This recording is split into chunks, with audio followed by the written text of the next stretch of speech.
Start करें class, ठीक है? चलो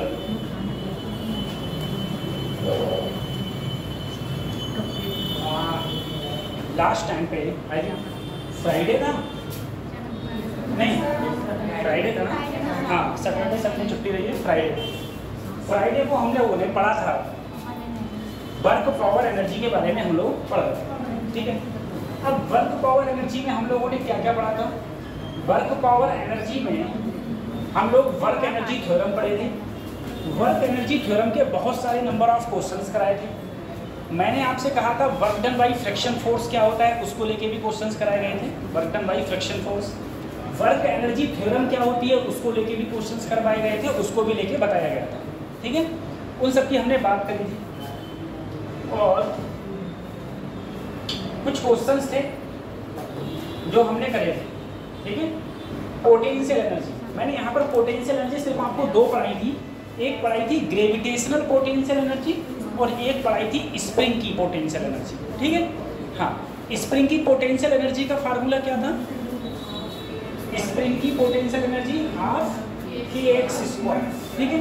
और ग्रेविटेशनल पोटेंशियल एनर्जी हमारी होती थी सर mgh, और स्प्रिंग की जो पोटेंशियल एनर्जी थी वो हाफ kx², ये हमारी होती। और मैंने तुमसे ये भी कहा था कि जो वर्क डन होता है वो हमेशा माइनस होता है पोटेंशियल एनर्जी। और क्यों माइनस होता है इसको भी मैंने एक्सप्लेन किया था, इसको भी मैंने समझाया, ठीक है? कि वर्क डन तुम्हारा पोटेंशियल एनर्जी का नेगेटिव क्यों होता है, इसके बारे में भी हम लोगों ने बात करी थी, ठीक है? क्योंकि मैंने कहा था कोई भी चीज़ भाई वर्क डन नेगेटिव कब होगा? तभी नेगेटिव होगा जब फोर्स और डिस्प्लेसमेंट के बीच में एंगल क्या हो, 180 डिग्री का होता है, ठीक है? मैंने बहुत सारे, जैसे कंजर्वेटिव फोर्स था और एक था non conservative force. Non conservative force जितने भी हैं सारे के सारे डिस्प्लेसमेंट के अपोजिट डायरेक्शन में लगते हैं। नॉन कंजर्वेटिव फोर्स जितने भी हैं सभी की सभी डिस्प्लेसमेंट के कहाँ लगते हैं? अपोजिट डायरेक्शन में। जिस डायरेक्शन में हम चल रहे हैं, जिस डायरेक्शन में मोशन कर रहे हैं, उसके अपोजिट डायरेक्शन में हमेशा फोर्स लगते हैं। जैसे मैंने एग्जाम्पल कहे थे विस्कस फोर्स। विस्कस फोर्स जानते हो ना? विस्कस फोर्स हिंदी में बोलते हैं श्यानता बल, ठीक है?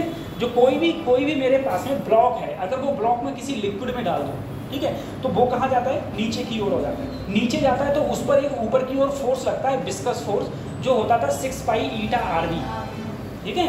6 पाई। और एक बायंसी भी लगता है। बायंसी भी तो हमेशा लगता है, ये कोई चीज़ तैर रही है, स्विम कर रही है, तब भी लगता है। रो BG लगता था। उन सब के बारे में बात थी। फिर मैंने बहुत सारे क्वेश्चंस कराए थे। मैंने कहा था अगर कोई भी चीज़ मैंने ऊपर से नीचे डाली, बताओ उस पर work done by air resistance कितना होगा, उसकी मैंने बात करी थी।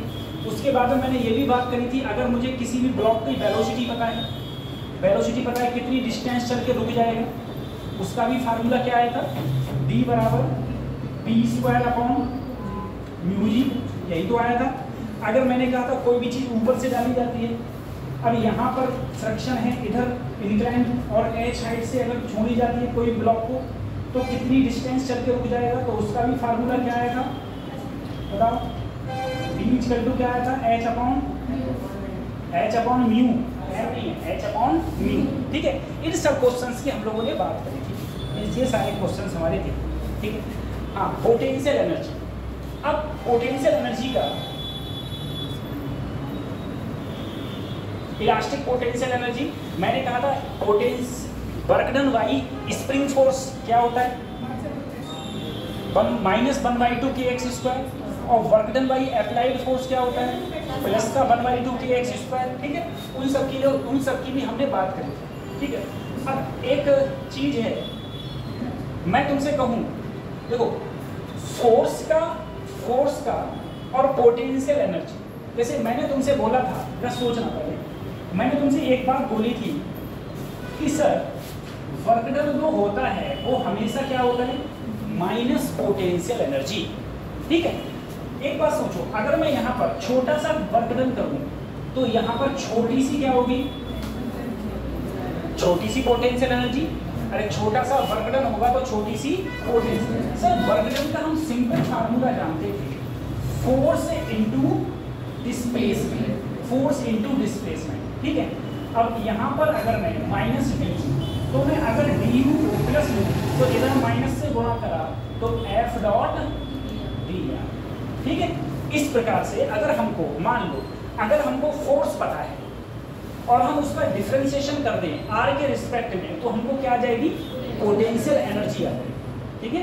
फोर्स का डिफरेंशिएशन अवकलन कर दें किसके रिस्पेक्ट में, डिस्प्लेसमेंट के रिस्पेक्ट में, और माइनस आगे लग जाए तो हमें क्या आ जाती है, पोटेंशियल एनर्जी।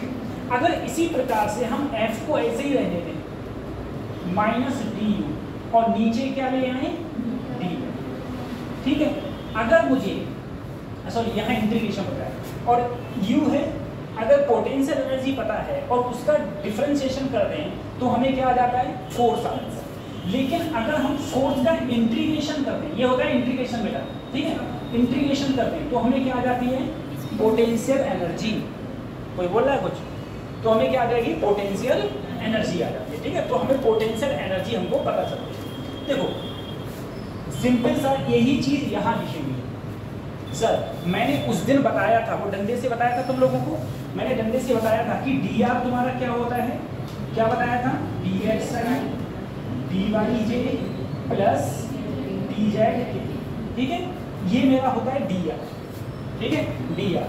अब मैं अलग अलग अगर सबको करूं तो F equal to minus D U over, एक बार किसके रिस्पेक्ट में कर दिया, एक्स के, और साथ में क्या आ गया आई, एक बार किसके लिए, वाई के, डी वाई, एक बार किसके, जेड, ठीक है। अब ये अलग अलग है। ये पोटेंशियल एनर्जी ड्राइव हुई है किसके रिस्पेक्ट में, एक्स के रिस्पेक्ट में, ये वाई के रिस्पेक्ट में, और ये किसके रिस्पेक्ट में, जेड के रिस्पेक्ट में, ठीक है। ये एक्स के रिस्पेक्ट में, ये वाई के रिस्पेक्ट में, ये जेड के रिस्पेक्ट में, ठीक। तो यही है ये चीज़ें। देखो ये एक जगह और भी आती है, अगर तुमने 12th पढ़ा है किसी ने, तो 12th में जब हम लोग फोर्स होता है और पोटेंशियल एनर्जी होती है दो चार्जेस के बीच में, तब भी वहाँ पर यही फार्मूला लगता है सेम।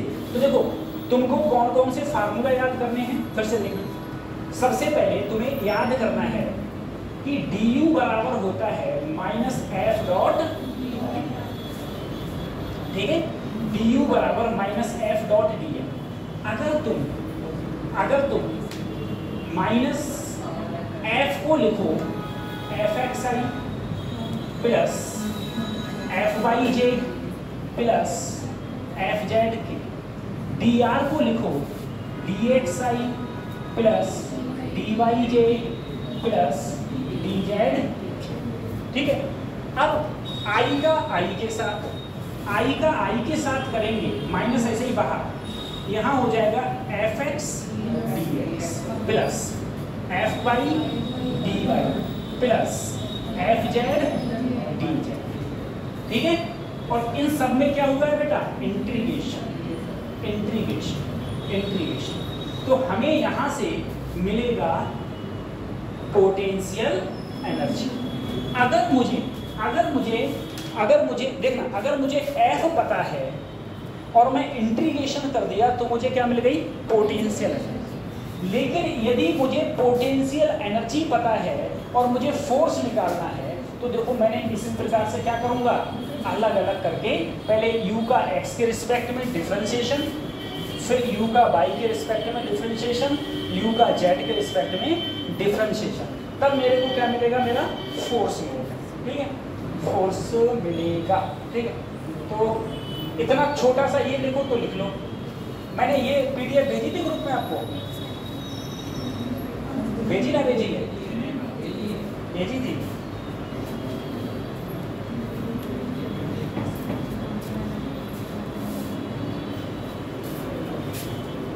आप लोग इसमें प्रैक्टिकल चल रहे हैं क्या?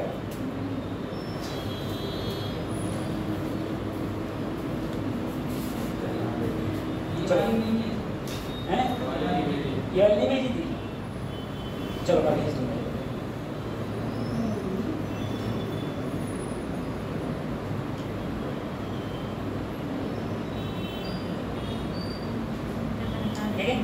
छोटा सा है,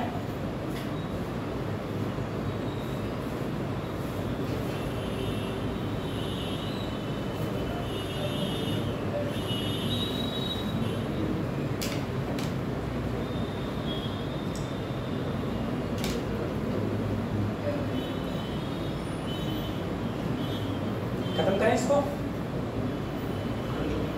देखो तभी मैं तुमसे, जब मैंने शुरू में इंटीग्रेशन डिफरेंशिएशन पढ़ाया था, मैंने तुमसे बोला था ये बात कि ये हर चैप्टर में काम आएगा। आप शुरू से लेके आखिर तक जितने चैप्टर्स हैं, सारे के सारे चैप्टर्स में इसका यूजेस होगा ही होगा, सभी चैप्टर में इनका यूज होना होगा इंटीग्रेशन का। और तब भी समझ में, अगर इंटीग्रेशन डिफरेंशिएशन वास्तव में नहीं आता है तो मैंने एक छोटी छोटी सी वीडियो बनी हुई है, कतई छोटी सी, मुश्किल से 20-20, 25 मिनट, एक इंटीग्रेशन है और एक डिफरेंशिएशन है। चुपचाप वो पढ़ लो बस, क्योंकि उतना ही मैंने पढ़ाया है उन वीडियोस में जितना आता है। खत्म कर रहा हूँ इसको, ठीक है।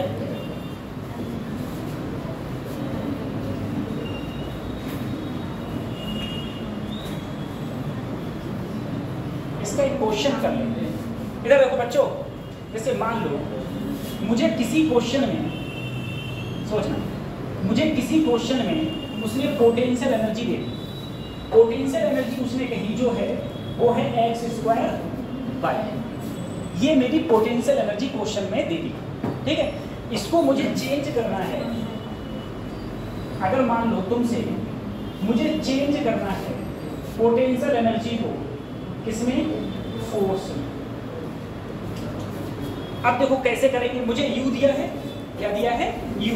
अब तुम देखना, अगर मुझे u दिया है तो मैं सीधे फोर्स बराबर जानता था माइनस du/dxi, du/dyj, du/dz, ठीक है। अब इस क्वेश्चन में देखो, क्या इसमें k है, नहीं, k नहीं है तो इससे मतलब नहीं है, k वाले से मतलब नहीं, k वाले से मतलब नहीं, सिर्फ इससे मतलब है। क्या एक बार इसका x के रिस्पेक्ट में डिफरेंशिएशन किया, क्या यहाँ x है, x पर पावर कितनी है, 2 कहाँ आएगी, आगे, हो गया।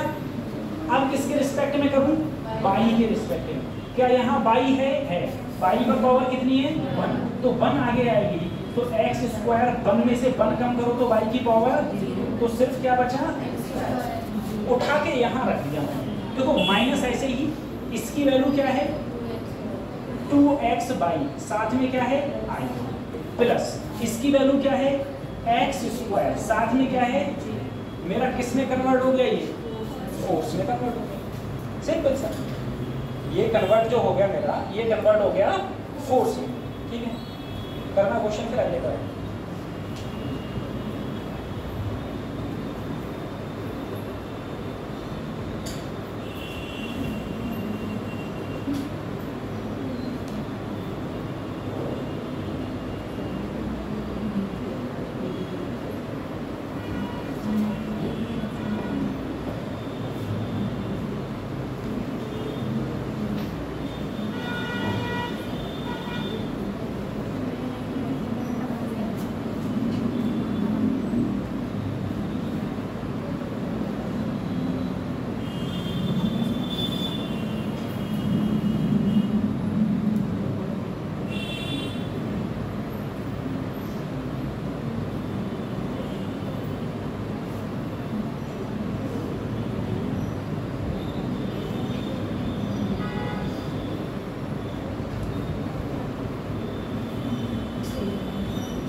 बता लिया।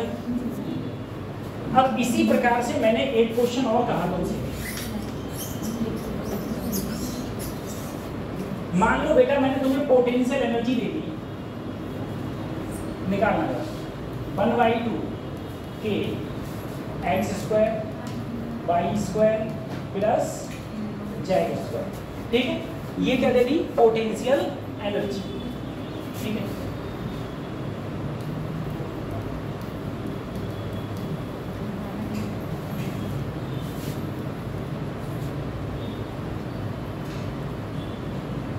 मुझे फोर्स का एक्सप्रेशन बताओ कि इसमें जो फोर्स होगा वो कितना फोर्स लग रहा होगा।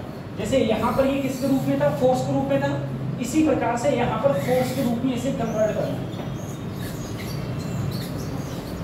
सबसे पहले इंटीग्रेशन करो, फटाफट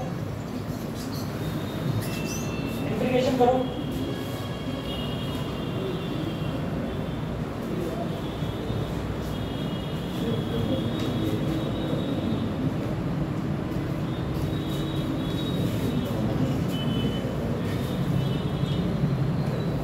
इंटीग्रेशन किया जाए तो सबसे पहले सर किसका इंटीग्रेशन करेंगे, x के रिस्पेक्ट में।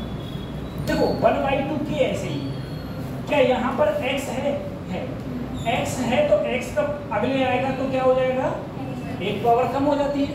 क्या यहाँ x है, नहीं, जहाँ नहीं होता है वहाँ क्या हो जाता है, 0। 2 से 2 कट गया, सिर्फ क्या आया, kx। इसी प्रकार से मैं किसके रिस्पेक्ट में करूँ, y के रिस्पेक्ट में। तो 1/2 के ऐसे ही मुझे बताओ, क्या यहाँ y है, नहीं, y नहीं है तो उसका क्या हो जाता है, 0। यहाँ y है तो 2 अगले आएगा और एक पावर क्या हो जाएगी, कम, ठीक है। और अगले भी, यहाँ भी y नहीं है तो इसका भी क्या हो गया, 0। 2 से 2 कट गया, आंसर कितना बचा, ky। अब मैं क्या निकालूं, du/dz 1/2 के ऐसे ही। अब देखो क्या यहाँ z है, नहीं, z के रिस्पेक्ट में करना, यहाँ है ना, यहाँ है, यहाँ पर है तो यहाँ पर क्या हो जाएगा, 2z। 2 से 2 कट गया तो क्या आया, kz। सर अब वही फोर्स वाली में रख दो, F बराबर माइनस du/dx की वैल्यू क्या है, kxi, फिर क्या है, kyj, फिर क्या है, देखो kz। ज्यादा करो तो सब में k कॉमन ले लो तो क्या बचा, xi yj प्लस zk। ये किसके रिस्पेक्ट में है, फोर्स का। पोटेंशियल एनर्जी को मैंने कन्वर्ट कर दिया किसमें, फोर्स में। तो वही चीज है, अगर आपको डिफरेंशिएशन नहीं आता है तो बहुत ज़्यादा मुश्किल पड़ने वाली है, ठीक है। डिफरेंशिएशन नहीं आता है तो बहुत ज़्यादा मुश्किल पड़ने वाली है। डिफरेंशिएशन मतलब आपका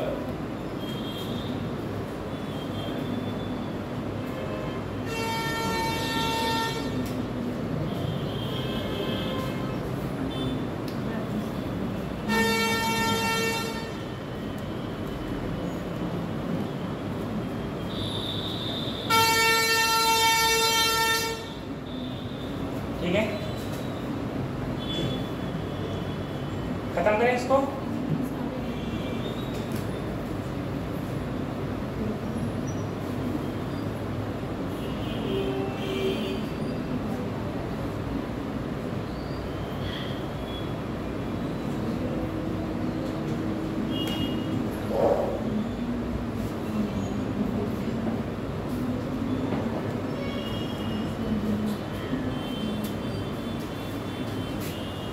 खत्म करते हैं, ठीक है। अब देखो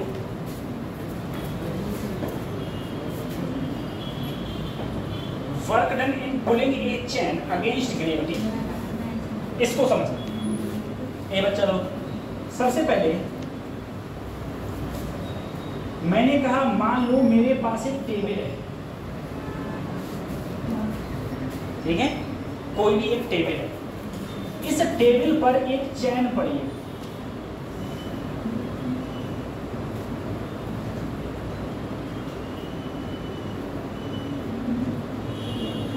इस टेबल पर एक चैन है, ठीक है। इस चैन की लेंथ मान ली,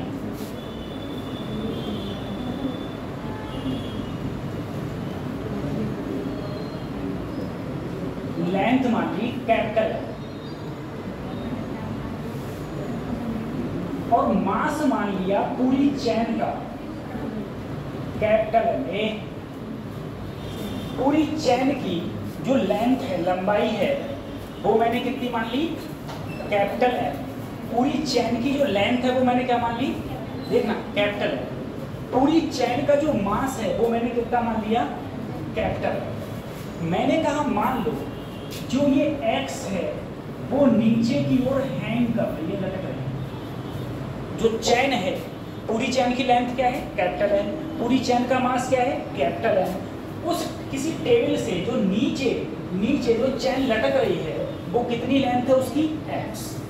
अब क्वेश्चन क्या कहा गया कि अगर मैं इस पूरी चेन को ऊपर की ओर खींचूं, ठीक है, तो वर्क डन अगेंस्ट ग्रेविटी, कितना वर्क डन करना पड़ेगा इसको पूरे को ऊपर ले जाने के लिए, पूरी चेन को ऊपर ले जाने के लिए कितना वर्क डन करना पड़ेगा।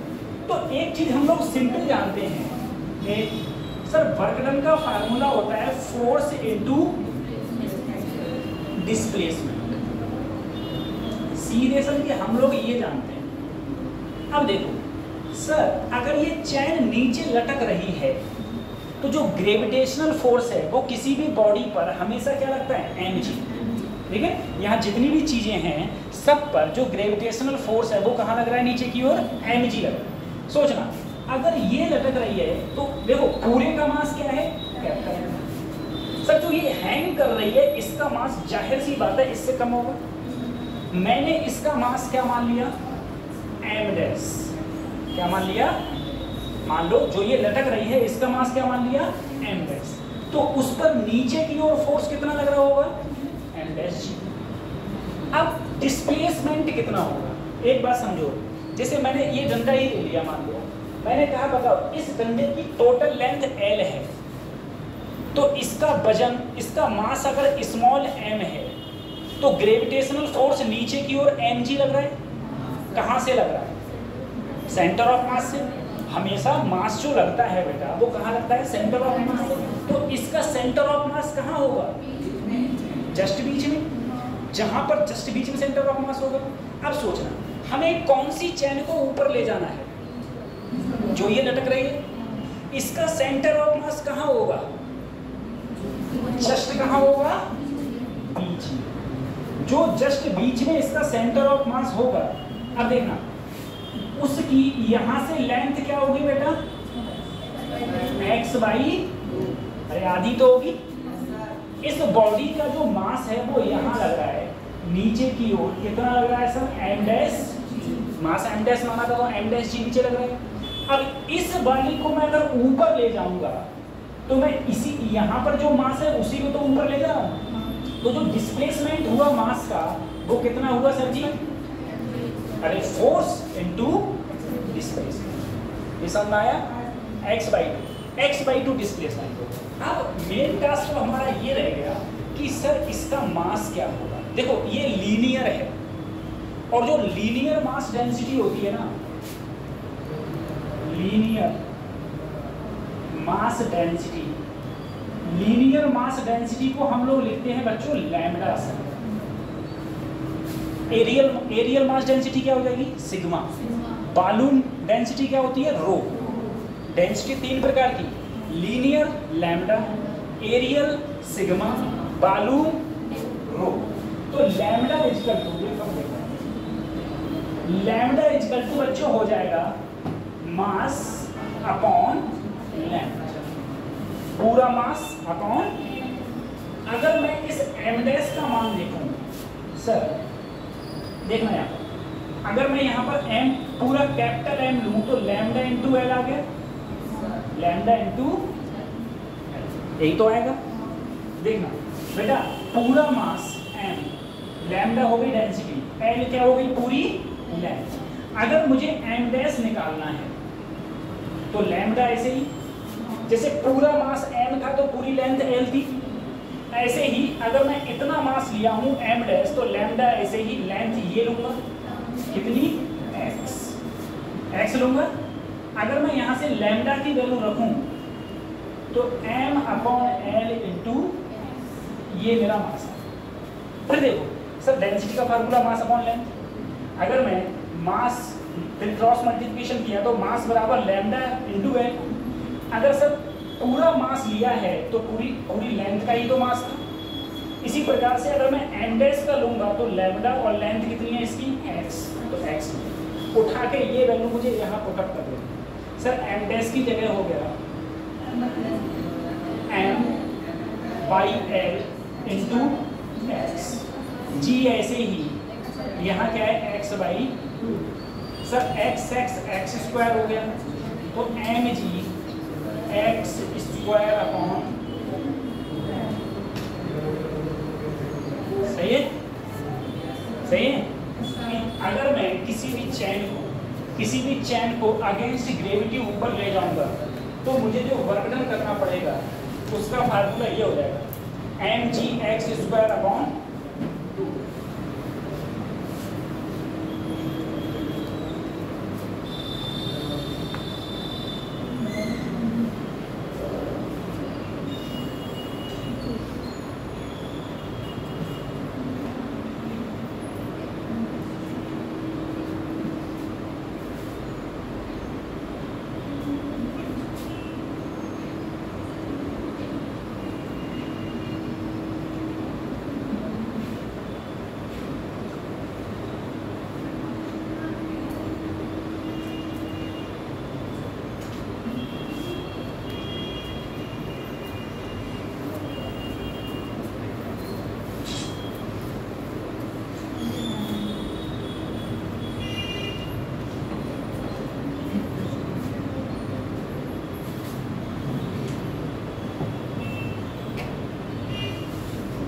ठीक चैप्टर जिस क्लास में अंदर नया होगी तो भूल मत जाना, रजिस्ट्री भूल जाओ कौन सा चैप्टर हुआ था पता ही नहीं है, क्या चल रहा है समझ में नहीं आ रहा है। सही है। अगर क्लास हाँ पर डे होती तो ना रूटीन में रहती है क्लास। मेरी कोशिश ये रहती है कि बच्चों को कम से कम फार्मूला तो यही पर याद हो जाए, लेकिन जब क्लास बीच में ब्रेक हो जाता है पूरा शेड्यूल की ऐसे कैसे हो। खत्म करें इसको। अब जरा सोचना, सर मैंने आपको एक क्वेश्चन दिया, मैंने कहा मेरे पास एक चैन है, ऐसे ही समझना मैंने कहा मेरे पास एक चैन है, इस चैन की पूरी लेंथ 4 मीटर, इस पूरी चैन का मास 4 किलोग्राम है। पूरी चैन का मास कितना है? 4 किलो। मैंने कहा जो ये हैंग कर रही है ये बेटा 120 सेंटीमीटर 120 सेंटीमीटर हैंग कर रही है, 120 सेंटीमीटर हैंग कर रही है। वही work done in pulling a chain against gravity. ठीक है, बताओ मुझे कितना वर्क डन करना पड़ेगा इस पूरी चैन को ऊपर लाने के लिए। ठीक है, तो या तो अभी जो फार्मूला लगाया था उसी से लगा दो। फार्मूला क्या था? W बराबर mgx²/2। सर मास, पूरी चैन का मास क्या है? 4, g का वैल्यू 10, x², x वही तो था जो हैंग कर रहा था। हैंग कितना कर रहा है? 120 सेंटीमीटर। यदि हम 120 सेंटीमीटर को कन्वर्ट करेंगे मीटर में, अरे मीटर में तो कन्वर्ट करेंगे, ये सारी वैल्यूज हमने किसमें ली है? मीटर में। तो 1.2 का हमको क्या करना पड़ेगा? ²/2। पूरी लेंथ कितनी थी? 4 मीटर। 4 से 4 2 5 जा, ठीक है, 12 144, 12 into 12 144। 5 से मल्टीप्लाई करो, 5 4 जा 20, 5 4 जा 20, 7.2 जूल। हाँ बेटा ये मैंने 120 सेंटीमीटर, ये कितनी हैंग कर रही है? 120 सेंटीमीटर हैंग कर रही है। तो 120 सेंटीमीटर को मैंने मीटर में कन्वर्ट किया है ना। आंसर आ गया मेरे, तो गलत नहीं हो जाएगा। एक चीज आपने मीटर में ली है, 1 सेंटीमीटर में ले लोगे, ठीक है, तो गलत हो जाएगा। क्योंकि सारी यूनिट्स हमको कैसे रखनी पड़ती है? सेम रखनी पड़ती है, यूनिट अलग अलग मत कर देना।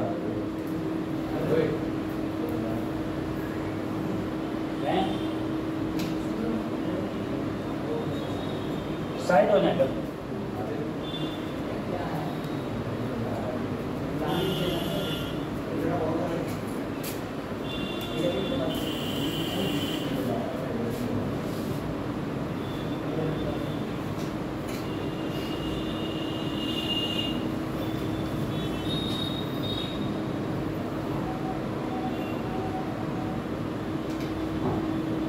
खत्म करें, इसमें कुछ है नहीं, खाली फार्मूला रखना था।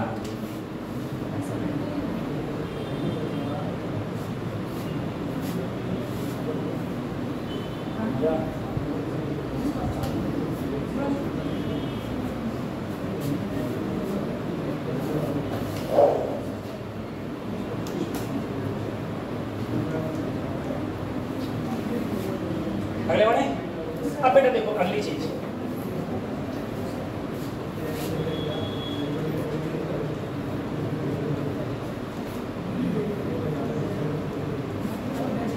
इक्विलिब्रियम, ठीक है। कहते हैं कोई भी चीज इक्विलिब्रियम में, इक्विलिब्रियम मतलब स्थिर टाइप से प्रशासन, तो इस प्रकार से इक्विलिब्रियम बेसिकली 3 प्रकार का है। इक्विलिब्रियम बेसिकली 3 प्रकार का, एक है तुम्हारा स्टेबल, एक है तुम्हारा अनस्टेबल, एक है तुम्हारा न्यूट्रल। 3 प्रकार का स्टेबल इक्विलिब्रियम, स्टेबल, अनस्टेबल और तीसरा कौन सा है, न्यूट्रल, ठीक है। अब स्टेबल सुनो, सबसे पहले स्टेबल इक्विलिब्रियम किस प्रकार का होता है। देखो अगर कोई चीज तुम्हारे पास में ऐसी रखी हुई है, सोचो यहाँ कोई तुम्हारे पास में कोई भी चीज है, ये कटोरा टाइप का है, इसमें कोई चीज इस प्रकार से रखी हुई है, इसे अगर तुम डिस्प्लेस करो, चाहे इधर डिस्प्लेस करो और चाहे इधर डिस्प्लेस करो, ये वापस आके यहीं रुक जाएगी, इसे बोलेंगे स्टेबल इक्विलिब्रियम, ठीक है। लेकिन यदि कोई चीज इस प्रकार से है, अगर तुमने इसे डिस्प्लेस किया तो जिधर डिस्प्लेस कर दोगे उधर चली जाएगी, वापस आने वाली नहीं, इसे बोलेंगे अनस्टेबल इक्विलिब्रियम। न्यूट्रल इक्विलिब्रियम का मतलब है कि अगर तुमने इसे इधर स्टेबल किया तो ये इधर ही चलती जा रही है, ठीक है, इसे बोलेंगे हम न्यूट्रल इक्विलिब्रियम। सबसे पहले कंडीशन सुनो, इक्विलिब्रियम क्या होता है। मैंने तुमसे कहा ये बोतल कैसी है, इक्विलिब्रियम अवस्था, मतलब रुकी हुई है, ये रुकी हुई है, इसका मतलब ये है इस पर टोटल फोर्स कितना लग रहा है, 0, ठीक है, तभी कोई चीज इक्विलिब्रियम अवस्था में हो सकती है। अब मैंने क्या किया, मैं ऐसे चला रहा हूँ, क्या ये इक्विलिब्रियम है, क्यों, क्योंकि अगर इक्विलिब्रियम में होती तो ये कैसे होती बेचारी, रेस्ट पर, या उस पर टोटल फोर्स क्या लगा होता, 0, तब ये इक्विलिब्रियम में, अदरवाइज इक्विलिब्रियम में नहीं। इक्विलिब्रियम का मतलब ये है कि अगर मैं du/dr पोटेंशियल एनर्जी का, किसी भी चीज की जो पोटेंशियल एनर्जी है, अगर उसका एक बार डिफरेंशिएशन करूंगा, किसके बराबर आना चाहिए, कैसी बातें कर रहे हो, 0 के बराबर कैसे आएगा, एक बात समझना, मैं ऐसे बता रहा हूँ, अभी मिटा दूंगा। अभी मैंने तुम्हें थोड़ी देर पहले बताया था कि सर F क्या होता है, -du/, ये बताया था। तुम बोले ये बोतल इक्विलिब्रियम में क्यों है, क्योंकि इस पर फोर्स कितना लग रहा है, अरे तभी तो इक्विलिब्रियम में है। तो इसका मतलब सर अगर इस पर फोर्स 0 लग रहा है तो -du/, माइनस को चाहे उधर पटक दो, ठीक है, तो माइनस को उधर करोगे तब भी तो क्या आया, du/dr बराबर, बात समझ आ रही।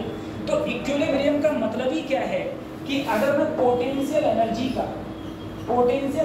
का अगर मैं डिफरेंशिएशन करूं डिस्प्लेसमेंट के रिस्पेक्ट में, तो वो किसके इक्वल होना चाहिए, 0, पहली कंडीशन।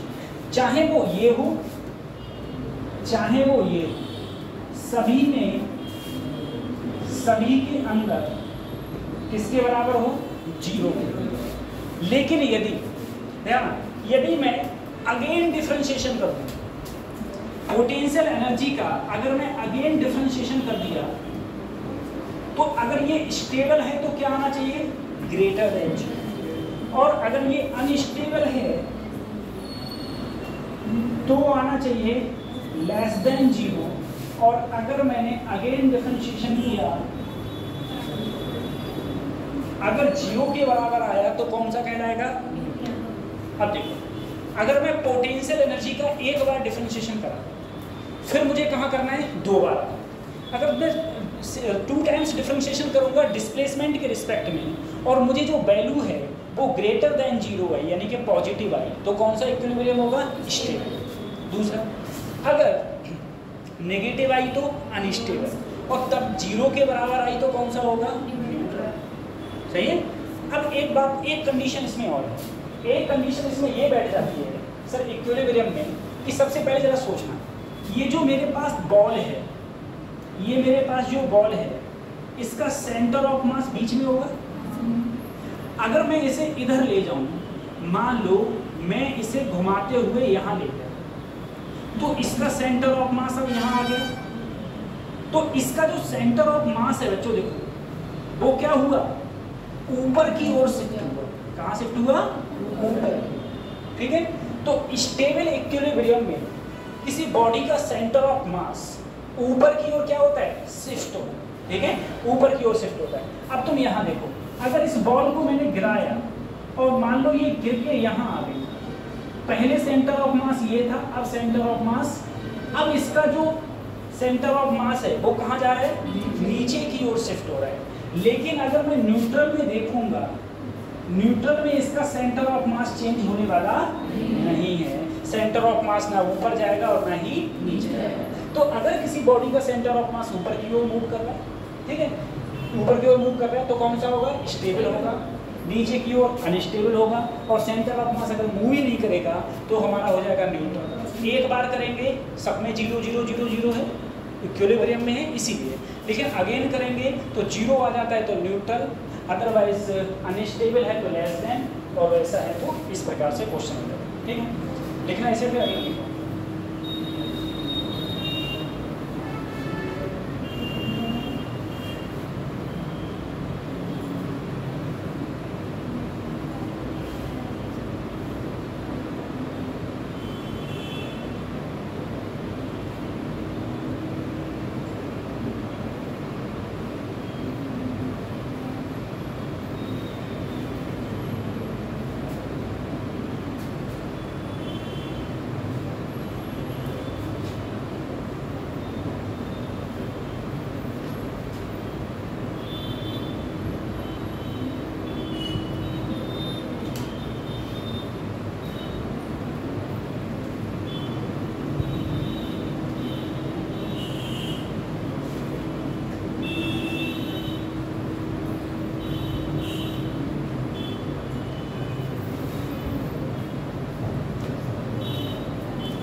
खत्म करें।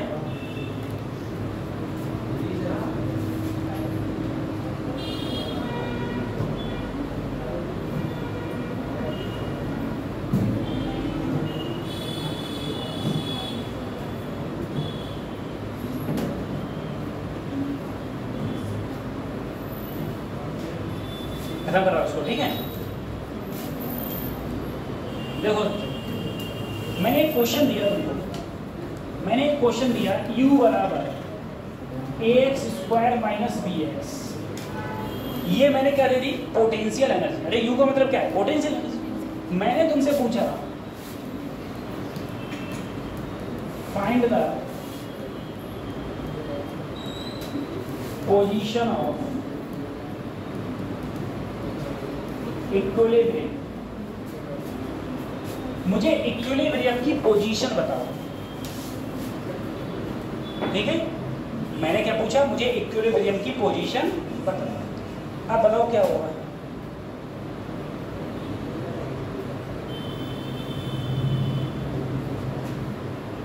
अच्छा और पूछ लो।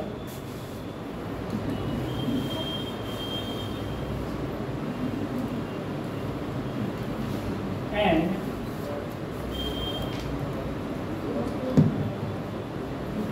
इक्विलिब्रियम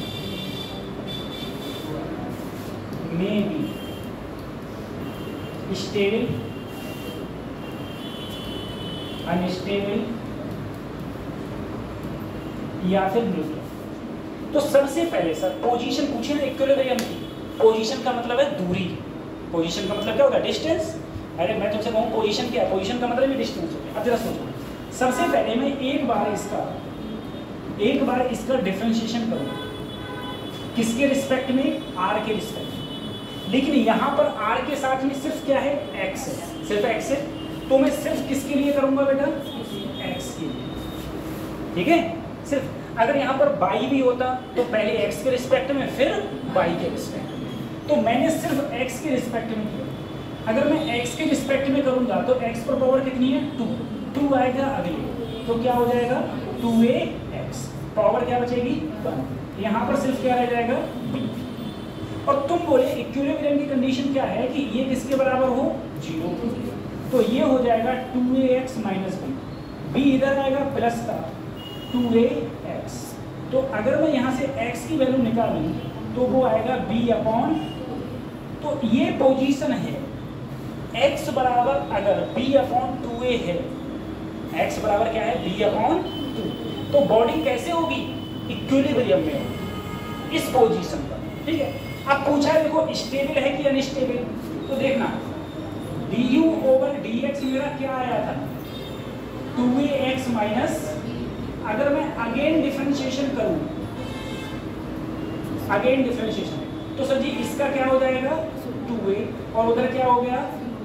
अब देखना सर अगर मेरा a पॉजिटिव है, अगर a क्या है तो ये पूरी वैल्यू पॉजिटिव है, अगर a पॉजिटिव है तो पूरी वैल्यू क्या है पॉजिटिव। इसका मतलब ये हो गया कि ये वैल्यू क्या है ग्रेटर देन 0। बेटा देखो अगर ये पॉजिटिव हो गया तो ये वैल्यू क्या है ग्रेटर देन, और ग्रेटर देन 0 होता है तो कौन सा होता है स्टेबल, खत्म, ठीक है। तो पहले एक बार डिफरेंशिएशन, फिर हम करेंगे दूसरी बार डिफरेंशिएशन।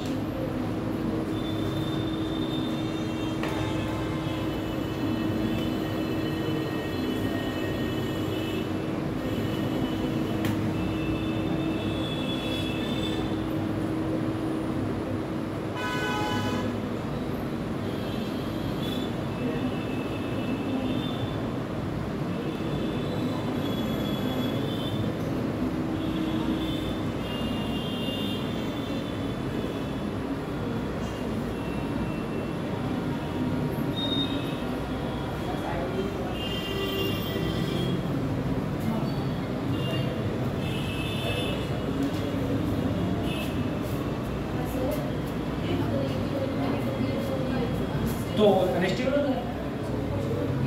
हाँ अगर ए पॉजिटिव है तब स्टेबल है, और ए की वैल्यू अगर 0 के बराबर है तो न्यूट्रल हो जाएगा, ए पर डिपेंड कर जाएगा।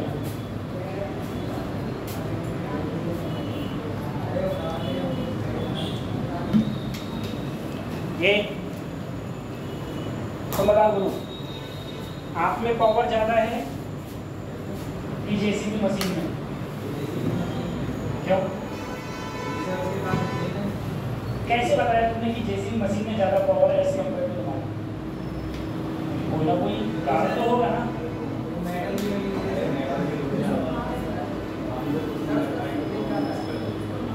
तुम कुछ नहीं कर पाओगे, वो तुम्हें उड़ा देगी। एक तो ने कहा था हम कुछ नहीं कर पाएंगे, वो आपको उड़ा देगी, तो इसलिए उसमें पावर ज़्यादा है, ठीक।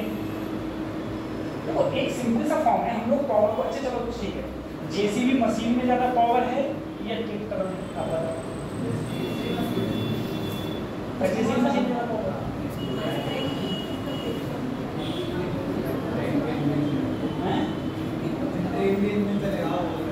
अच्छा बताओ, एक भैंसा है उसमें ज़्यादा पावर है कि तुम में?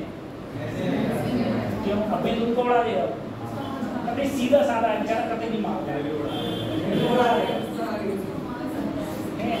देखो तो हम लोग पावर को डिफाइन कैसे करते हैं, पहले ये बेटा पावर को सीधे डिफाइन करने का मतलब ये है, पावर का सीधा फार्मूला होता है work done per unit time. हर उस चीज में पावर ज्यादा है जो हमसे ज्यादा कार्य कर सके।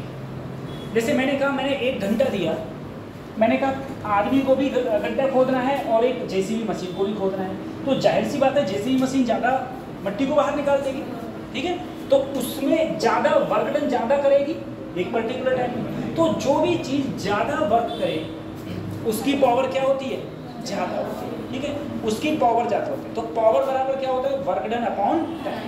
अगर मैं वर्क डन की यूनिट देखूं, वर्क डन की यूनिट, वर्क डन क्या होती है, जूल, और टाइम की क्या है, सेकेंड। तो यूनिट हो गई जूल पर सेकेंड। और याद रखना 1 जूल पर सेकेंड 1 वाट के बराबर होती है। 1 जूल 1 जूल पर सेकेंड इक्वल टू 1 वाट। अब वाट क्या होता है, जो हमारे बल्ब पे लगा हुआ था ना वाट, वही वाट है, ठीक है। वाट किसकी यूनिट है, पावर की। जूल पर सेकेंड भी किसकी यूनिट है, पावर की। दूसरी चीज, एक जगह लिखा हुआ होगा 1 किलो वाट, ठीक है। हमारे कितनी मोटर कितने वाट की है, 1 किलो वाट की, ठीक है, 1 किलो वाट। तो 1 किलो का मतलब क्या हो गया, 1000 वाट। लेकिन 1 हॉर्स पावर ये कहाँ होता है, जो हमारे इंजन होते हैं, जो खेतों में इंजन चलते हैं, ये जो कार होती है, कार के जो इंजन होते हैं वो किसमें होते हैं, हॉर्स पावर। 1 हॉर्स पावर में होती है 746 वाट, ठीक है। 1 हॉर्स पावर इक्वल टू 746 वाट और 1 जूल पर सेकेंड, ठीक है। 1 जूल पर सेकेंड किसके बराबर होता है, 1 वाट के बराबर होता है। 1 जूल पर सेकेंड 1 वाट के बराबर होता है। यूनिट जूल पर सेकेंड, 1 जूल पर सेकेंड 1 वाट के बराबर होता है, ठीक है। वाट किसकी यूनिट है सर, पावर की। पावर बराबर क्या होता है, वर्क डन अपॉन टाइम। जितना ज़्यादा वर्क डन करोगे जितने समय में, उसे हम बोलेंगे, ठीक है, उसे हम लोग ये बोलेंगे।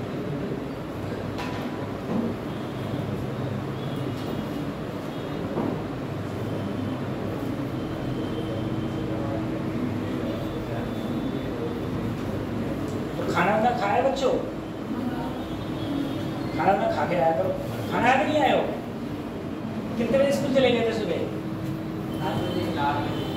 9:30 10:30, तब तक तो 2 बार खाना खा लिया जाता है। हम आपको खाने की बात बताएं, सुनो, अब तो जैसा चल रहा है चल जाए। जब हम पहले IIT में थे तो हमारे IIT में सुबह 7:30 बजे स्टार्ट हो जाता था ब्रेकफास्ट, नाश्ता सुबह 7:30 बजे। और क्लास होती है, जैसे मान लो क्लास 8 बजे है, मानो क्लास कितने है, 8 बजे, ठीक है। तो क्लास 8 बजे है, तो जो बच्चा 7:50 पे सो के भी उठता था ना, वो तो खाना खा, वो तो नाश्ता करके जाता था। और नाश्ते को नाश्ता नहीं समझते थे, नाश्ता को तो खाना समझते थे, ठीक है। जा रहे हैं, जो नॉन वेजिटेरियन थे वो अंडे रख लिए जेब में, किसी ने केला ही पूरा उठा लिए 5-6 रख लिए बैग में, खाते जा रहे हैं, जाते जा रहे हैं, ठीक है। कहीं ब्रेड्स पे पूरा बटर वटर लगा के खाते जा रहे हैं, जाते जा रहे हैं, ठीक है। वो सब चीज़ तुम लोग स्नैक्स जानते हो, स्नैक्स हैं, स्नैक्स का टाइमिंग क्या होता है, 4 से ना, 4 से। हम क्या थे, जब मैं पहली बार गया तो जसपर हॉस्टल था मेरा, जसपर हॉस्टल था, IIT धनबाद में हॉस्टल है जसपर। फर्स्ट ईयर वालों को सबको जसपर मिलता है एक कहीं से।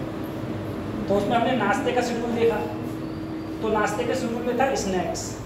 अब हम यूपी बोर्ड के बंदे, हमने ज़िंदगी में कभी स्नैक्स का नाम ही नहीं सुना, ठीक है। ये पता नहीं कौन सी डिश दे रहे हैं खाने के, तो भाई खाना पहले दिन इतनी गौर से खाया, बोले पढ़ाई छूट जाए, खाना नहीं छूटनी चाहिए। सवेरे उठ जाते, कहीं जाते, नाश्ता करते। अच्छा, खाना भी बहुत मिलता, बहुत अच्छा खाना मिलता था। मैंने अपनी लाइफ में बहुत सारे बच्चों से हॉस्टल्स के बारे में सुना, लेकिन इतना अच्छा खाना मैंने कहीं नहीं सुना कि इस प्रकार से खाना वहाँ मिलता था, ठीक है। जैसे मैंने कहा कोई वेजिटेरियन, नॉन वेजिटेरियन है, तो उसे 1 हफ्ते में 5 बार नॉन वेजिटेरियन दिया जा रहा है, ठीक है। उसमें तुम्हारा मटन, चिकन और पता नहीं, और अंडे तो लगभग सब बुध नहीं, मंगलवार और बृहस्पतिवार को छोड़ के हर दिन होता है, ये सब चीज़ें। तो खाने पीने पर बहुत ध्यान दिया जाता था। तो आप लोग मेहनत कर लो, अच्छे से करो, वरना बेटा ये, अगर तुम प्राइवेट हॉस्टल में पढ़ गए प्राइवेट कॉलेज में पढ़ गए तो वहाँ पर मैथ्स के नाम पे तक खींचा जाता है। जितने भी प्राइवेट कॉलेज मैंने देखे हैं, MBBS के हो गए, BMS के, गवर्नमेंट कॉलेज में क्या होता है ना, टेंडर भरे जाते हैं। हमारे IITs का टेंडर भरा जाता था, हमारा 15,000 रुपये 6 महीने के जाते थे खाने के, ठीक है। तो उसमें टेंडर भरा जाता था, तो टेंडर जिसे मिलता था तो उसमें भी मेन्यू सेलेक्ट किया जाता था।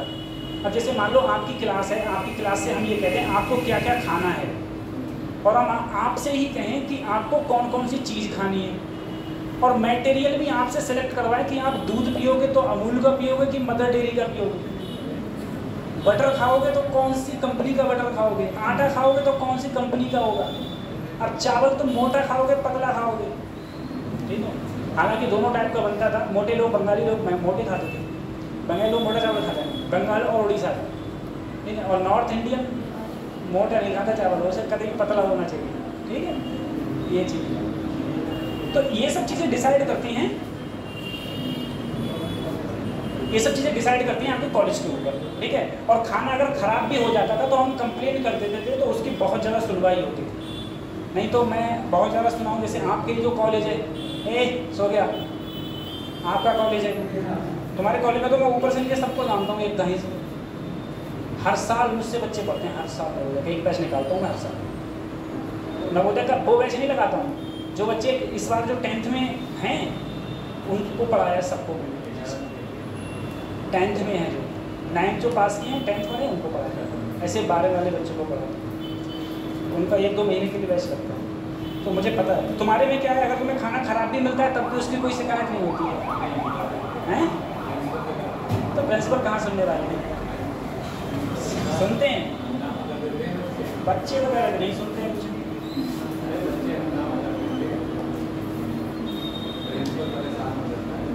पढ़े तुम मेहनत कर लो।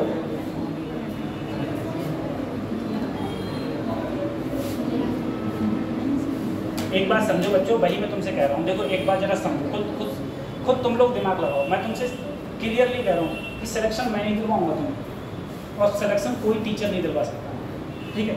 एक टीचर हजारों बच्चों को, सौों बच्चों को पढ़ाता है, लेकिन सिलेक्शन हजारों सौों का नहीं होता है। सिलेक्शन उसी का होगा जो क्वेश्चन, मेरे उस सब्जेक्ट में तो क्वेश्चंस लगाओगे सिलेक्शन होगा, क्वेश्चंस नहीं लगाओगे तो सिलेक्शन नहीं हो पाएगा। और एक बात जो कन्फर्म है, सत्य रहने वाली बात है कि फिजिक्स नहीं पढ़ोगे सिलेक्शन नहीं होगा, किसी कीमत पे नहीं होगा। मोर देन 100 मार्क्स होने चाहिए ही चाहिए कंपल्सरी फिजिक्स के अंदर, यानी कि 45 क्वेश्चन में एरो 25 क्वेश्चन आपके बिल्कुल सही हों, नेगेटिव काट के, तब जाके सिलेक्शन फिजिक्स में होगा, वो नीट में होगा।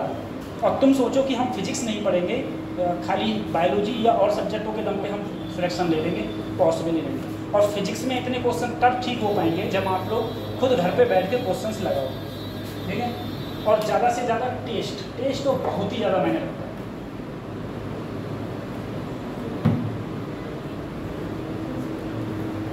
हाँ, इंस्टेंटेनियस पावर, इसके बारे में थोड़ा सा पढ़ो, ठीक है। देखो इंस्टेंटेनियस पावर क्या होगी, सबसे पहले इसका मतलब समझो। इसका मतलब हिंदी में होता है तात्क्षणिक, मतलब एकदम कोई बंदा ले एक विदिन सेकंड में तुम्हारे थप्पड़ मार दे, तो वर्क डन, सही है। पावर क्या है, work done per unit time, छोटे से समय में उसने कार्य कर दिया, उसे क्या बोलेंगे, इंस्टेंटेनियस पावर, ठीक है। तो फार्मूला वही P, बस अब यहाँ क्या हो जाएगा, छोटा सा वर्क डन, छोटा सा टाइम, छोटा सा वर्क डन, छोटा सा टाइम, क्या हो गया, dW/dt। अब देखना बेटा, वही सर वर्क डन का फार्मूला एक कहीं मैंने ये सुना था, फोर्स इनटू डिस्प्लेसमेंट। देखो बेटा dW कहीं देखा था, फोर्स इनटू डिस्प्लेसमेंट। ये वाला फार्मूला कब लगता है, और मुझे बताओ ये वाला फार्मूला कब लिखता है,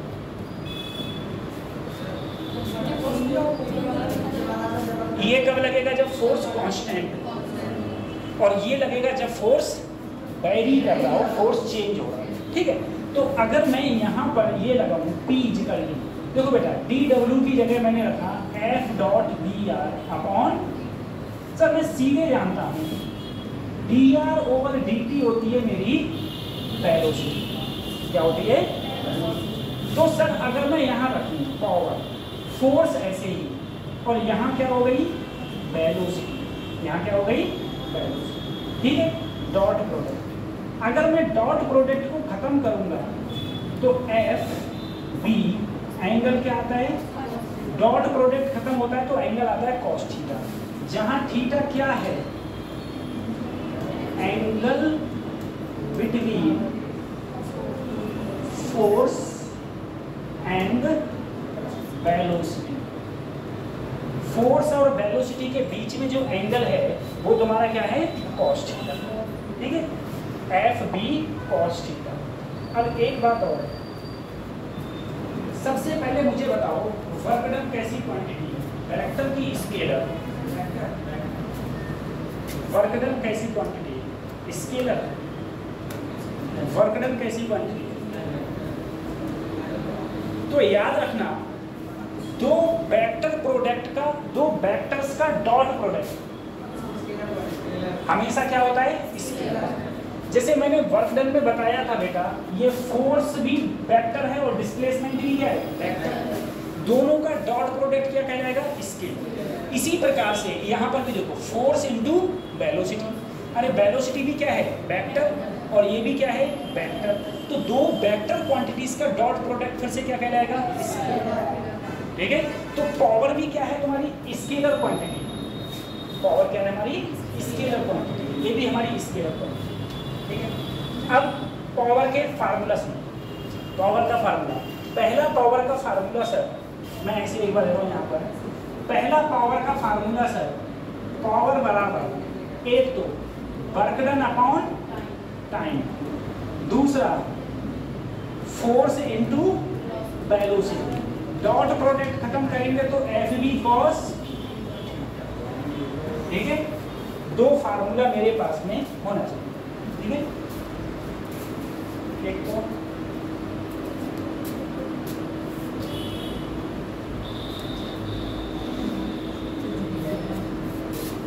खत्म करते हैं, ये हो गया, ठीक है, सिंपल सा फार्मूला है। अब देखो याद रखना F B cos theta, work done upon time, unit watt, एक वाट 1 जूल पर सेकेंड, 1 हॉर्स पावर 740 वाट। अब देखो मेरे पास एक कोई क्वेश्चन है, सबसे पहले तुम लोग सोचो कि सर ये एफिशिएंसी क्या होगी, एफिशिएंसी, एफिशिएंसी का जो फार्मूला होता है वो होता है आउटपुट अपॉन इनपुट इनटू 100, ठीक है, ये होता है एफिशिएंसी का फार्मूला। जैसे मैंने तो दुनिया में 100% एफिशिएंसी किसी की नहीं, ठीक है, 100% एफिशिएंसी दुनिया में किसी की नहीं, लेकिन जब हम लोग क्वेश्चन करते हैं तो हम लोग 100% एफिशिएंसी ले लेते हैं, कि कोई भी मशीन है उसकी एफिशिएंसी हम लोग ले लेते हैं कितनी है 100%, लेकिन वास्तव में दुनिया में एफिशिएंसी 100% किसी भी चीज़ की नहीं। अब देखो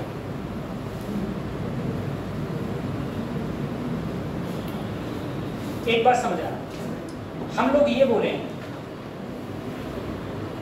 तुमने देखा होगा जो हमारा इंजन चलता है, इंजन चलता है खेतों में, जो इंजन चलता है, इंजन क्या काम करता है, पानी को बाहर लाता है, पानी को बाहर लाता है, ठीक है। सबसे पहले देखो इंजन का काम मैं तुमको बोला, इंजन में तुमने पेट्रोल डाला तो डीजल डाला, इंजन में क्या डाला डीजल, सोचो इंजन में तुमने डीजल डाला, डीजल डाल के क्या किया इंजन चालू किया, इंजन डीजल जो होता है वो हीट एनर्जी में कन्वर्ट हुआ, डीजल किस में कन्वर्ट हुआ हीट, और हीट एनर्जी कन्वर्ट हुई मैकेनिकल एनर्जी में, पिस्टन चल रही है किस में कन्वर्ट हुई मैकेनिकल एनर्जी में, और उसमें जो पंखा लगा हुआ है भाई जितना बड़ा इंजन उतनी ज़्यादा हीट प्रोड्यूस होगी और उतना ज़्यादा मैकेनिकल एनर्जी प्रोड्यूस होगी, और उस मैकेनिकल एनर्जी से क्या होगा नीचे से क्या आएगा पानी, बेसिकली बोरिंग में नीचे पानी होता है, उस नीचे पानी को कहाँ लाता है अपन ऊपर लाता है, तो नीचे से पानी को ऊपर लाया जाता है। तो अगर मुझे ज़्यादा पानी लाना है और मैं छोटी मोटर लगा दिया काम करेगी, ठीक है, तो मोटर का हिसाब भी तो होना चाहिए लाने के लिए, अब देखो क्वेश्चन में क्या कहा गया, क्वेश्चन में कहा गया मुझे 400 किलोग्राम पानी की आवश्यकता है, जो कि कितने सेकंड में निकाले, 40 सेकंड में। सर टाइम मुझे आ गया, 40 सेकंड में मैं कितना मास निकालूं, 400 किलोग्राम, और कितनी गहराई से, 10 मीटर गहराई से। ठीक है, कितनी गहराई से निकालूं, 10 मीटर। अब देखना सर, अगर मेरे पास में यहाँ पानी है, इस पानी को मुझे मोटर के किसी पाइप के द्वारा ऊपर निकालना है। ये हाइट मुझे दे रखी है 10 मीटर, सही है। अब देखना पावर, पावर का फार्मूला तुम बोले work done upon time. Sir work done क्या होता है, नीचे से पानी को ऊपर ले जा रहा हूँ, नीचे से कहाँ ले जा रहा हूँ, ऊपर। तो बेसिकली यहाँ पर कोई मास था, मास को कहाँ ले गया, ऊपर। तो वर्क डन क्या हो जाएगा, mg, कितनी हाइट ले गया, h, अपॉन कितने टाइम में ले गया, 40 सेकंड। सर m की वैल्यू 410, h की वैल्यू 10, अपॉन 0 से 0 क्या आया, 1000 क्या आया। अब जरा देखना, मुझे एक देखना, अगर मैं 1000 वाट की, सोचना अगर मैं 1000 वाट कार्य करा जाए, 1000 वाट कार्य करा जाए, तो 400 किलोग्राम पानी 40 सेकंड में कहाँ पहुँच जाएगा, ऊपर पहुँच जाएगा, सही है। अब जरा सोचना कि जो इंजन है उसकी एफिशिएंसी कितनी है, 80%। यानी कि वो अगर तुमने मोटर को, सोचना अगर तुमने मोटर को 100 जूल का दिया, तो वो कितने का करेगा, 80 जूल का। एफिशिएंसी 80%। अब देखो समझो, जैसे मान लो कि मेरी एफिशिएंसी 60% है, तो अगर तुम मुझको 100 रुपये दोगे तो मैं काम कितने का करूँगा, 60 रुपये। ठीक है, 40 रुपये क्या हो जाएंगे, खत्म हो जाएंगे। ठीक है, ऐसे ही कोई भी इंजन होता है तो उसकी एफिशिएंसी 100% नहीं होती। अब मुझे काम कितने वाट का लेना है, 1000 वाट का, 1000 वाट का काम लेना है। मुझे किसको देना है, जो सिर्फ कितना काम करता है, 80%। तो अगर मैं इसे 1000 वाट का, मैं एक किलो वाट, 1000 वाट का मतलब हो गया 1 किलो वाट। अगर मैं 1 किलो वाट की कोई चीज़ लगा दिया, मोटर लगा दिया, तो वो काम तो सिर्फ 800 का करेगी, और मुझे काम कितने का कराना है, 1000 का। तो मैं कितने वाट की मोटर लगाऊं, तो देखना बेटा, एफिशिएंसी कितनी है, 80%। 80 लगा दिया। देखो आउटपुट, मुझे आउटपुट कितना चाहिए बेटा, 1000 इनपुट गुणा 100। ठीक है, अब देखो 10 से इनपुट को अगर मैं इधर ले जाऊँ तो यहाँ आ जाएगा 10,000 बटे 8, 10,000 बटे 8। देखो 10,000 बटे 8 से भाग दो, 8 एकम 8 बन जाए, फिर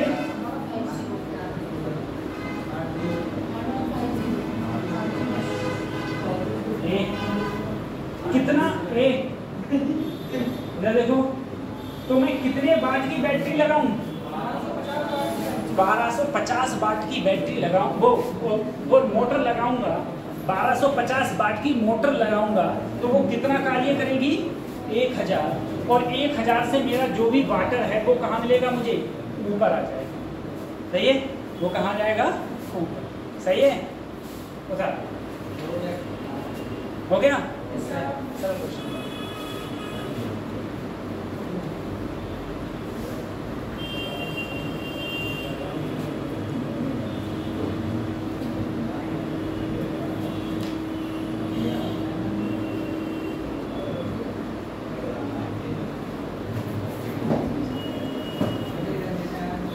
अगर ये हो गया तो क्वेश्चन लिखना।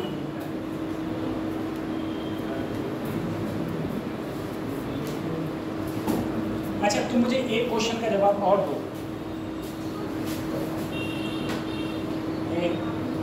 तुम लोग बाइक चलाते हो, स्कूटी चलाते हो, ठीक है, सभी ने एक्सपीरियंस जरूर करा होगा स्कूटी चलाने का। साइकिल को तक किया ही होगा, स्कूटी का नहीं किया है। ठीक है। आप लोग एक बात समझना, एक कतई सिंपल कतई प्लेन सड़क है, कतई खाली है पूरी, तुमने उस पर एक स्पीड से चल रहे हो, ना तुम स्पीड बढ़ाओ ना तुम स्पीड, तो तुम्हें कुछ ना कुछ रेस दे के रखनी पड़ती है मोटरसाइकिल के लिए। मोटरसाइकिल कुछ थोड़ी सी रेस दे दी और बस चल रहे हो, ना स्पीड बढ़ रही है ना स्पीड, होता नहीं होता ऐसा। या तुम रेस छोड़ दोगे, रेस छोड़ दोगे तो धीरे धीरे क्या हो जाएगी, कम हो जाएगी। तुम्हें स्पीड ना बढ़ानी है और ना स्पीड घटानी, तो क्या करोगे, थोड़ी रेस दोगे, हल्की सी रेस दिया और बस चल रहे हो आराम से। उससे रेस तुमने कम कर दी तो धीरे धीरे वेलोसिटी क्या हो जाएगी, कम। उससे ज़्यादा कर दी तो क्या हो जाएगी, इंक्रीज हो जाएगी। तो जो कांस्टेंट तुमने रेस दी है, तो इंजन तो काम कर रहा है ना, लेकिन तुम्हारी वेलोसिटी नहीं बढ़ रही है। तो जो इंजन काम कर रहा है वो एनर्जी कहाँ गई,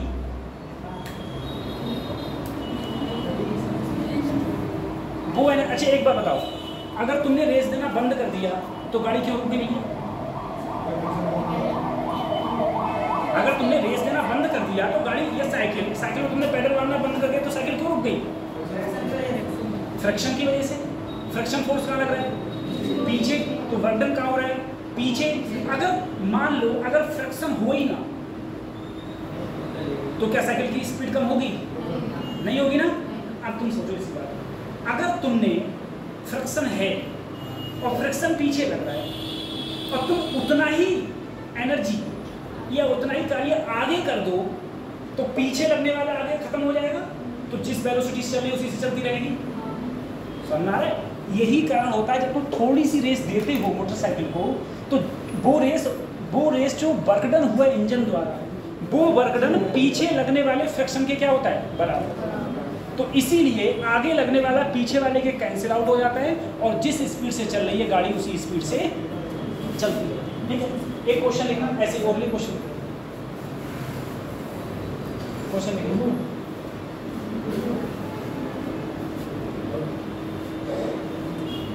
देखो, एक ट्रेन देखो, एक train has a constant speed of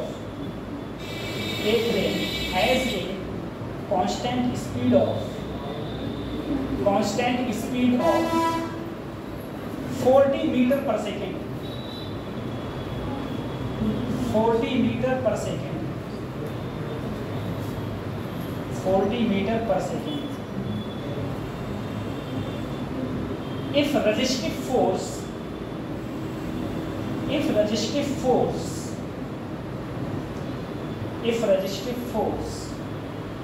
of magnitude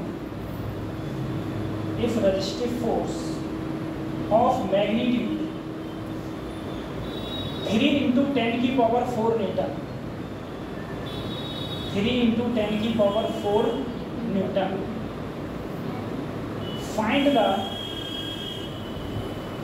the power of the engine. Find the power of the engine.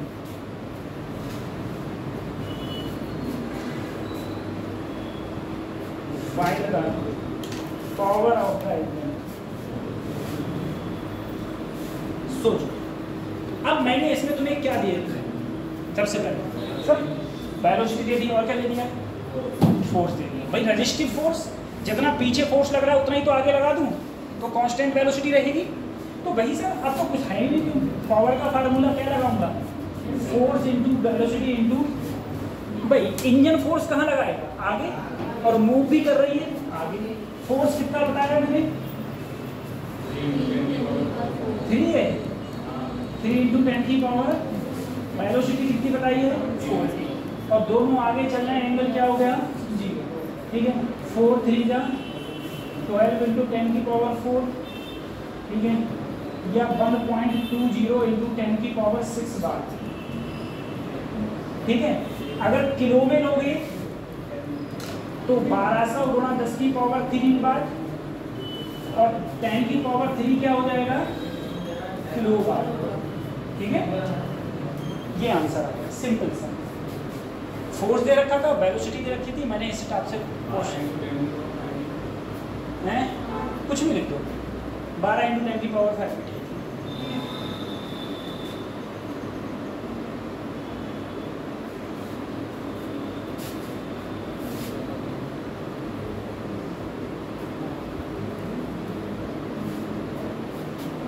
अच्छा बताना ये क्या होता है, 1 मिलीमीटर कितने मीटर के बराबर?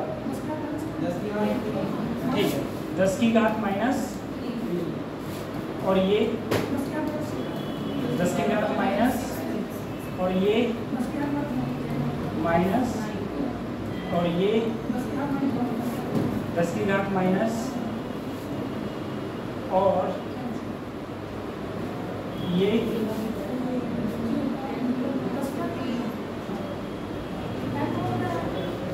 अगर कैपिटल M है तो इसका मतलब होता है 10 की घात 6, ठीक है, मेगावाट, ठीक है। कैपिटल M है तो 10 की घात 6, स्मॉल m है तो 10 की घात -3, 10 की पावर -3, ठीक है।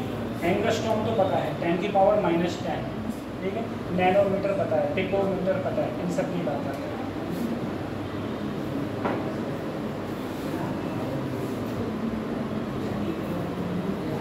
क्वेश्चन लिखना,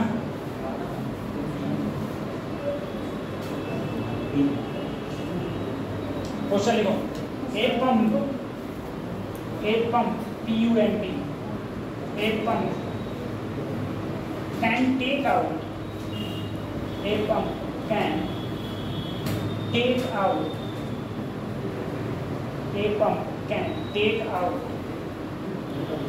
70 to 100 kg, 70 to 100, 7200, 70 to 100 kg of water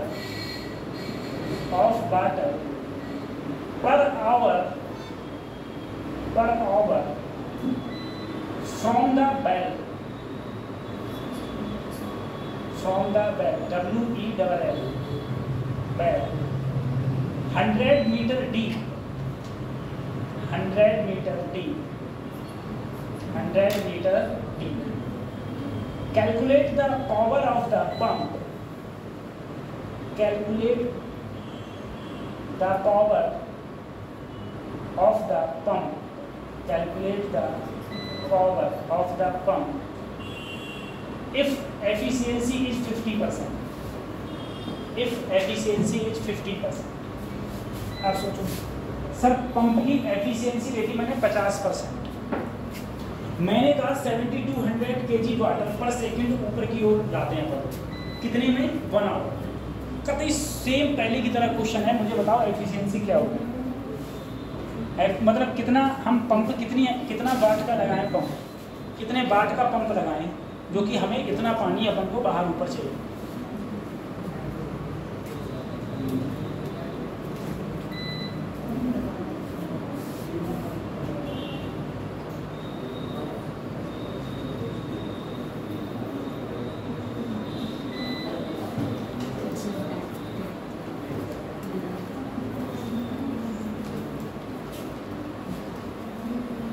हाँ, पूरी कौन सी बात आ रहा है?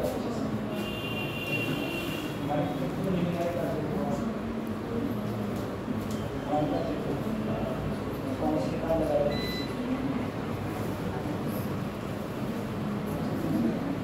कहाँ से?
स्पेसिफिक नीड सभी लोग ध्यान दो बच्चों, मेरी बात सुनो। जैसे मान लो किसी के पास, कोई बच्चा क्या मेरे पास सर ऐसा लग रहा है, ठीक है, कोई मेरे पास के सर मेरे पास न्यूटन की फिजिक्स पढ़ी है, एक यूपी बोर्ड वाली, तो मेरे कहने का मतलब है वो बेटा 12th के लिए नीट की स्पेसिफिक किताब खरीदो, कोई भी खरीद लो, मैं ये नहीं कर रहा हूँ, जो तुम्हारी इच्छा। अगर नहीं खरीद रहे हो और इंग्लिश में खरीद रहे हो तो डीसी खरीद लो, और अगर तुम्हारे पास है जो भी किताब है वो किताब पूरी लगाओ। ये नहीं कि मैंने किताबें तो लेकर रखी इतनी और ना मैंने उसमें से बस लगाया कुछ, कोई किताब नहीं। सारी किताबें अपने आप में अच्छी हैं, सारी बुक्स अपने आप में अच्छी हैं, सारे मॉड्यूल्स अपने आप में अच्छे हैं, जितने भी मॉड्यूल्स हैं सभी अपने आप में अच्छे हैं, लेकिन शर्त एक है कि आप लोग सारे लगाओ, तो सभी लगाओ।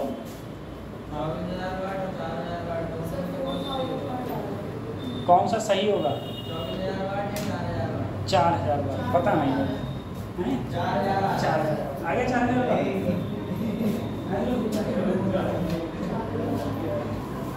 देखो एक समझो। और कुछ बच्चे क्वेश्चन पूछते भी हैं तो मैं आंसर बता भी देता हूँ उनके लिए, वरना ज़्यादातर ना ये पूछते हैं क्वेश्चन, पूछा तो बता दिया करूँगा आंसर। देखो बच्चों एक बात समझना, सबसे पहले सर वर्क डन mgh/t, मास कितना है 7200, जी की वैल्यू, एच की वैल्यू, टाइम बेटा 1 आवर में कितने सेकेंड 3600 देखो 3600 की 2, ठीक है, 2 का करा तो कितना आया 2000, कितना आया 2000। अच्छा ये पावर है, सॉरी पावर है, क्या आया 12। अब देखो एफिशिएंसी कितनी है बेटा 50%। यहाँ पर आउटपुट मुझे कितना चाहिए 2000 बटे इनपुट इनटू 100, ठीक है।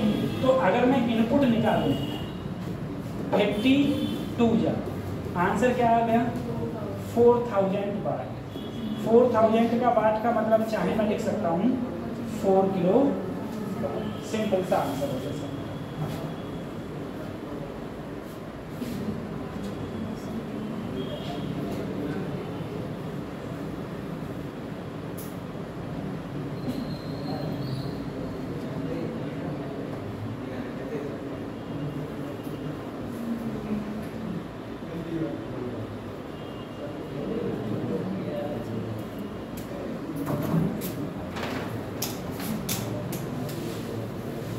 आप सब स्टार्ट करोगे,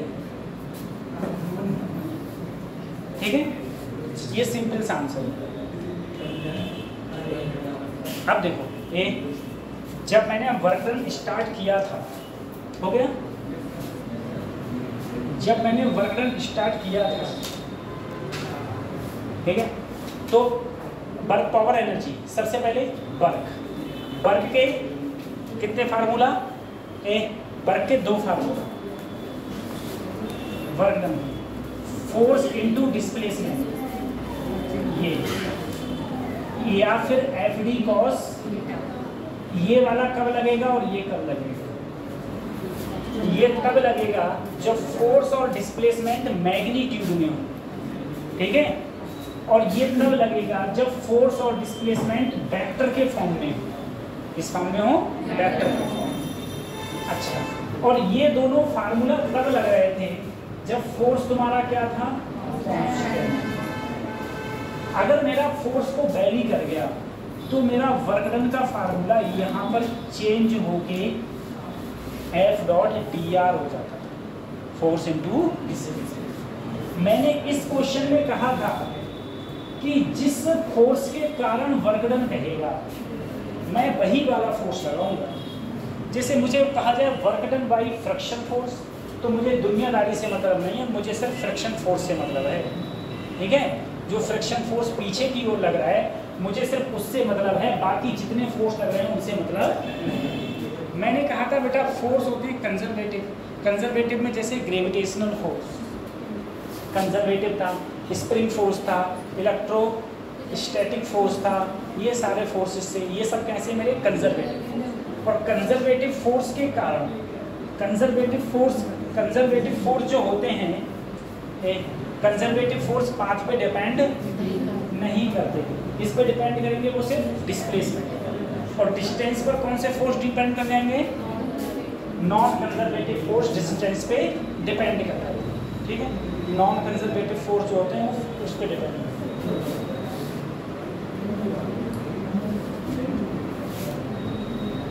हैं। वर्क डन की यूनिट क्या होती है? जूल। वर्क डन की यूनिट क्या होती है? अच्छा, 1 जूल कितने अर्ग? बेटा अर्ग की यूनिट होती है वर्क डन 10 की पावर 7, ठीक है। 1 जूल 10 की पावर 7 अर्ग के बराबर, ठीक है। ये CGS है अर्ग, ठीक है। 1 जूल 10 की पावर 7 अर्ग के बराबर, जैसे मैंने फोर्स में बताया था 1 न्यूटन कितने टाइम के बराबर? 10 की पावर 5 टाइम के बराबर होता है 1 न्यूटन के प्रकार से। 1 जूल है वो 10 की पावर 7 क्या है? अर्ग के बराबर, 10 की पावर 7 अर्ग के बराबर।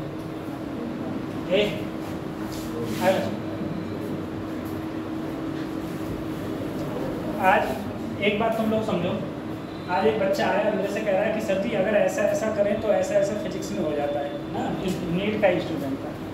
तो मैंने कहा हाँ बिल्कुल सही कह रहा सर, लेकिन अगर हम लोग इस प्रकार से करेंगे तो वो कुछ एस्केप को लेके आया था। सर एस्केप वेलोसिटी इधर पहुंच जाएगी। मैंने कहा हाँ, तो बोले तो जाती क्यों नहीं है? ठीक है, ऐसे उसने एक क्वेश्चन पूछा था, सर अगर मैं प्रोजेक्टाइल मोशन की बात कर रहा हूँ, मैंने कहा हाँ ठीक है। कह रहा है मैंने ऐसे करा तो यहाँ से अगर कोई चीज़ गई तो यहाँ तक टकराने में जो टाइम लग रहा है, टाइम ऑफ फ्लाइटिंग, वो 10 सेकेंड है। मैंने ठीक 10 सेकेंड है। और बोले सर जब हम लोग क्वेश्चन से वो परपेंडिकुलर निकालना था कि परपेंडिकुलर वेलोसिटी कब हो जाएगी, तो टाइम आ रहा था 20 सेकेंड निकल गई। तो बोला जब 10 सेकेंड में टकराई जाएगी तो 20 सेकेंड तो होगा ही नहीं। मैं हाँ तेरा क्वेश्चन भी ठीक है और वास्तव में नहीं होगा। बोले ये चल क्या रहा है फिजिक्स में, मेरे यही समझ में नहीं आता है।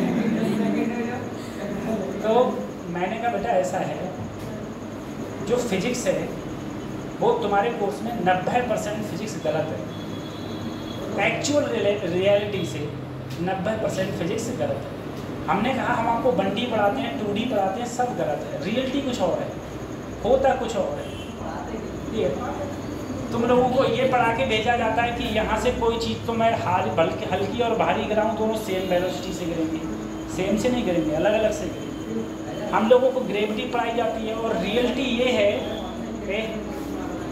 तुम लोग एक बात समझो, तुम किसी बच्चे से कहना ग्रेविटी, तो वह झट्टे से कहेगा न्यूटन ने एक्सप्लेन किया था ग्रेविटी, यही तो कहेगा।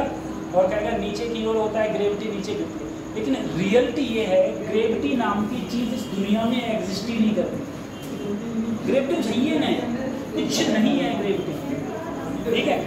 और हम लोग ग्रेविटी को लेके पूरा चैप्टर पढ़ेंगे, ग्रेविटेशनल फोर्स, पूरी ग्रेविटी पढ़ेंगे, सब कुछ पढ़ेंगे, सब कुछ खत्म कर देंगे उसी को, ठीक है।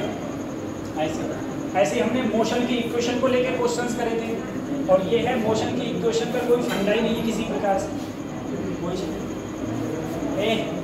तो अब जब हमारी क्लास होगी, हमारी क्लास शायद अब आई थिंक मंडे को ही हो, ठीक है।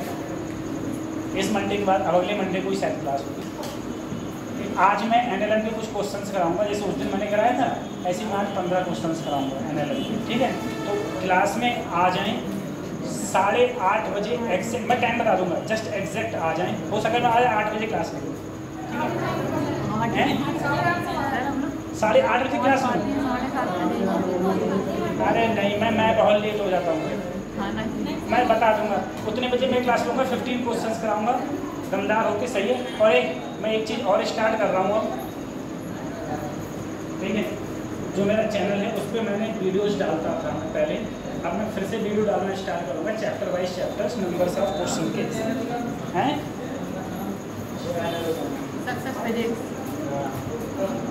बच्चों ने बता दिया, ठीक है।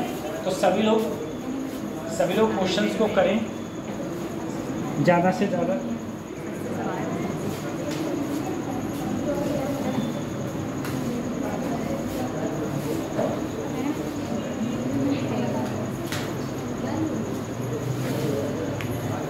ठीक है।